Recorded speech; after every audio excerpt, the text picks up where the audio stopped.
Jesus taught the crowds, and yet appealed to the individuals making up the crowds through statements, comments, and stories, which could easily be understood by those who'd never had the privilege of being formally educated, and which at the same time contained such depth that even the most educated in the crowds were truly amazed.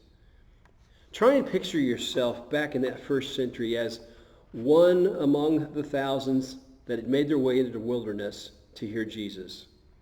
Imagine the sun shining, and there's this low-sounding buzz in the air, not from insects, but from the voices of people conversing with one another, with this evident excitement and growing anticipation.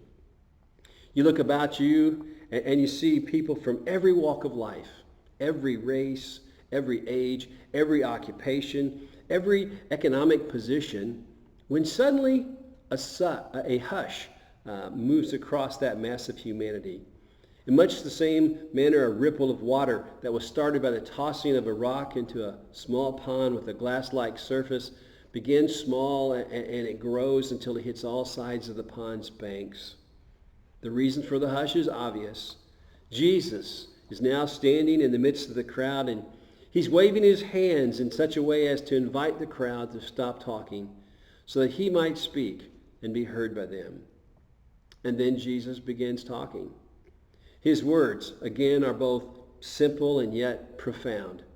He tells stories. He makes bold comments. He says things which are encouraging. He makes comments that are challenging and at times very convicting. You occasionally observe you're not the only one squirming, or you're not the only one laughing, or you're not the only one in awe. You know he's speaking to the entire crowd, and yet it seems as if there are times when the crowd's disbanded and it's just you and Jesus, and he's talking directly to you.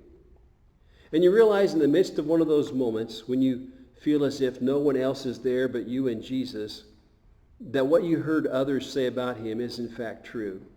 There's no one else who speaks and teaches like Jesus. As we're drawing closer to Easter, I want to encourage you to use your imagination more and more in trying to put yourself into the scenes from Jesus' life that are talked about and read about, so that spiritually, emotionally, and mentally you'll embrace them with a growing sense of love and awe.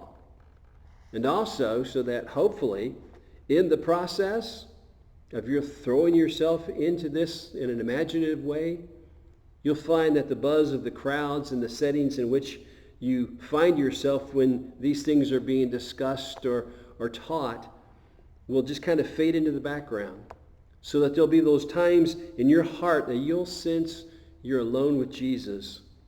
And in your spirit and your mind, you'll know it's just you and him, and he's talking to you.